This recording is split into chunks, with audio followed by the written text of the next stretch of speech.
Hey, how you doing? This is Adam Post, publisher of more than 1,000 comic books and marketing expert covering the woke boycotts. Target is in chaos. Foot traffic is down, which means that people are not visiting the stores the same way that they used to visit the stores before the boycotts.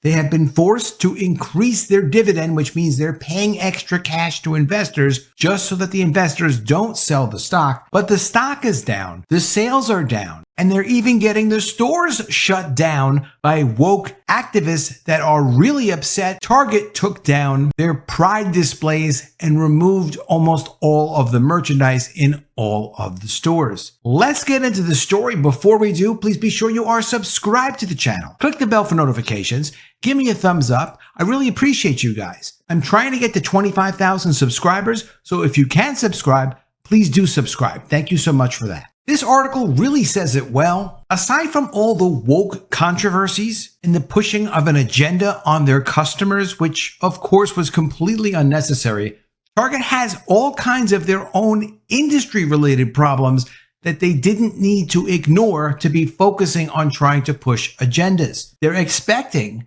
to take a $1.3 billion expense just on theft and organized crime stealing from their stores. They're also about to find out how badly they're affected from when the student loan payments begin again, which they are about to do. The pause is coming off from the federal government, and a lot of those people who were buying merchandise from Target, because it's a lot of millennials, are about to be forced to start actually paying their student loans. When they do pay those student loans, they will not be buying merchandise from Target, as opposed to Walmart. At Walmart, they don't have the same mix in terms of customers. Mostly people are buying a lot of essentials from Walmart.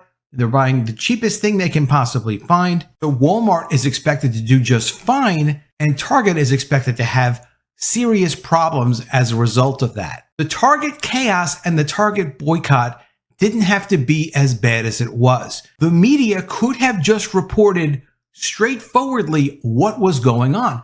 Fox reported basically what was going on in the stores and what people's objections to Target and their merchandise and some of the strange things they were funding were all about. CNN didn't do that. CNN had to go the opposite way and try to express as much support as possible for the agenda that Target was trying to push on its customers. This is coming from Fox News. Target chaos going strong thanks to media hacks. Media were happy to show their pride defending Target. As the conservative boycott pushed its way into June, legacy media were happy to show their pride defending Target. The press blasted the store's critics, calling them all bigots and weirdos, comparing them to QAnon followers who were committing politically driven cruelty. MSNBC had people on saying that it was economic terrorism if you decided you didn't want to shop at Target, which is of course hysterical. There's no terrorism going on when you decide where you want to spend your hard-earned money and what kind of businesses you want to support. At CNN, their reliable sources newsletter began its June 2nd email with, "Prepare yourself for a Pride Month imbued with callous intolerance." Senior media reporter Oliver Darcy wasn't finished. Darcy depicted the companies being boycotted as innocent victims as right-wing media has smeared and incited boycotts against them. Written in black and white, the attacks look deranged, he wrote. It isn't quite QAnon, but it's close, Darcy added. CNN's business division even tried a different tactic, rationalizing Target's massive stock drop. So Target's stock dropped $15.7 billion or $16 billion, depending on how you calculate it. And CNN Business tried to pretend it wasn't about the decisions that Target made to be political and push an agenda. CNN Business reporter Nathan Meyerson said, "Here's the real reason Target stock is dropping," he claimed. Target stock has lost about a fifth of its value over the past 2.5 weeks, and it's not about what you might have heard. He argued the stock had dropped since it reported earnings 5 days before the boycott began, and even cited an expert. He wrote, "The culprit for all these stock drops is not clothing for the LGBT consumers and allies. It's general retail and consumer jitters. Retail is very out of favor right now, so all the stocks in the sector are overcorrecting." The Axios report on the same issue the very same day was quite a bit different. Quote, "Since the boycotts began, Target's share price has dropped 14% from $152 to $131. Axios noted that the share price of Walmart, which has a Pride line but hasn't been in the crosshairs, is only down about 1% the same period. So why do they choose to lie about this with the media? Because it's propaganda. They're not focused on telling you what's actually going on. I do the best I can with these videos, and I try to tell it straight. Mark Cuban is not telling it straight. Mark Cuban has been saying that diversity is just good business and you can call him woke, and that the companies that go woke do it for good business reasons. Well, when the stock tanks and customers stop going to the stores or customers stop buying the item like Bud Light, it's obviously not good for business. Target's loss of market capitalization is not a profit and a loss. It's a loss to the value of the company. It basically means Target is worth less money than it used to be. And it should be marked that way because people really aren't going to the stores the same way they used to, which is why they've just this week decided they're going to boost the dividend. This is about paying off stockholders. If you own the stock, you're now going to get a 3.3% yield. That is up from a lower yield. The yield is basically this. It's like having interest come in on putting money in the bank. But of course, owning stock in Target is not money in the bank. A dividend works this way. The simplest way to think of dividends is as a bonus or reward that you receive simply for owning a stock. Dividends are set as a percentage of the company's profits.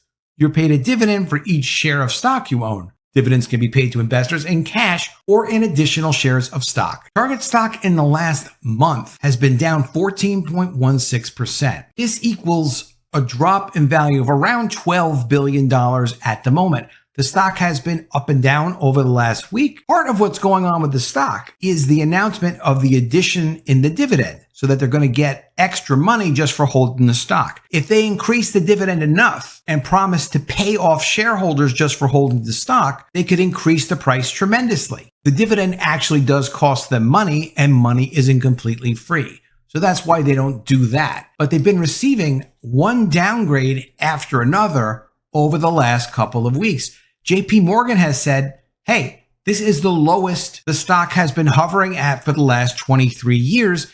And they've downgraded it saying, hey, we're not going to recommend that you buy this stock. Citi did the same, downgrading Target, saying concerning sales trends make the stock not worth buying right now. Additionally, Bank of America just came out this week. This was on the 14th, saying the diminishing foot traffic, so less people in the stores, the less engagement on their mobile apps is showing these are not looking good. You should stay away from this stock right now. So they can increase the dividend and increase the dividend to the extent that they can afford to do that. But the stock is in trouble because they've lost a bunch of their customers and they have real problems. Just back in September of 2022, Target's foot traffic outperformed Walmart's. They were actually doing really well. But as of recently, since the boycotts, Target's store traffic plunged 14% in the final week of May 2023. It's a company that is not in a good situation right now. Now, Target, because of the problem with the stock, because of the problem with the management,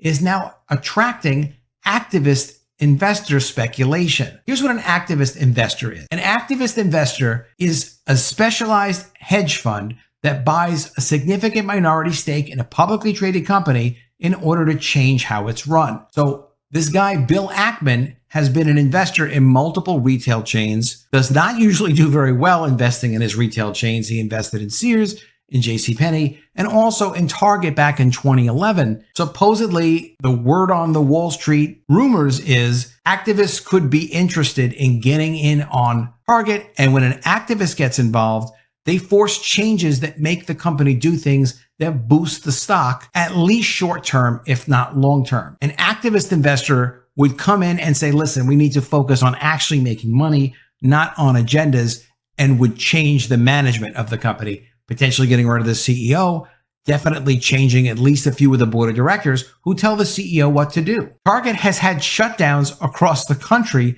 at multiple stores with what they call hoax bomb threats. When you see hoax bomb threats and then you see additional reporting like this from Fox News, Target stores received bomb threats accusing retailer of betraying the LGBT community amid woke backlash. No actual explosives found. You know that when you see stores getting shut down like this and they say hoax bomb threats, basically it means they're not going to hold accountable whoever is responsible for calling in these bomb threats or sending emails with these bomb threats. Washington Post, the leftist organization that it is, was actually trying to hide that it was LGBT activists that were calling in the bomb threats. From Washington Post, Target stores see more bomb threats over Pride merchandise.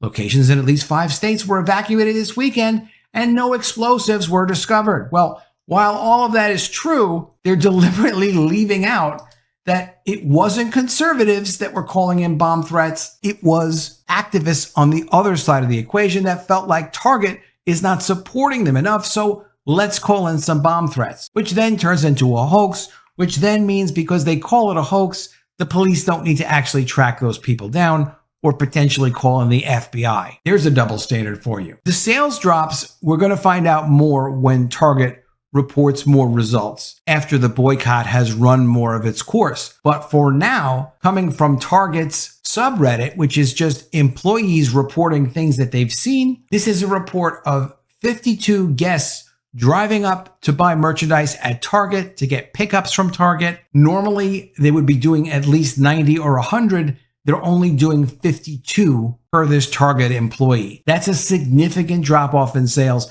And there are others that comment that it looks like the stores are a lot more empty and that they're not getting the results that they used to get in terms of foot traffic at the stores. In addition to this report of 14% down in the final week of May. And that doesn't just come from Outkick. That comes from analysts that have downgraded the stock. And The Guardian has an interesting business article here where they say, as the US becomes more divided, companies find they can't appeal to everyone. Supposedly, younger people believe companies have social responsibilities, while conservatives say they should stay out of politics and the fight won't end soon. Companies should be serving you what you want when you want it, and they should be competing to do that. They obviously have zero social responsibilities to be pushing progressive social agendas. Young people might think differently. I don't really agree. I'm sure there are some young people that would like to see companies do some things or promote some things that they like in their own personal lives. But at the same time, I don't think there's one young person that's willing to pay more for something just because the company promotes an agenda that they happen to like. Everyone wants good service when you go to a store or when you go and you buy something. You want to get what you expected, even get a little bit more than you expected. That's considered excellent service. Nobody says, hey, this is excellent service because Bud Light or Target did this Pride display and they have merchandise that supports some kind of progressive agenda, and that's more important than them giving me my money's worth. Everybody wants their money's worth, and that's what always seems to come first.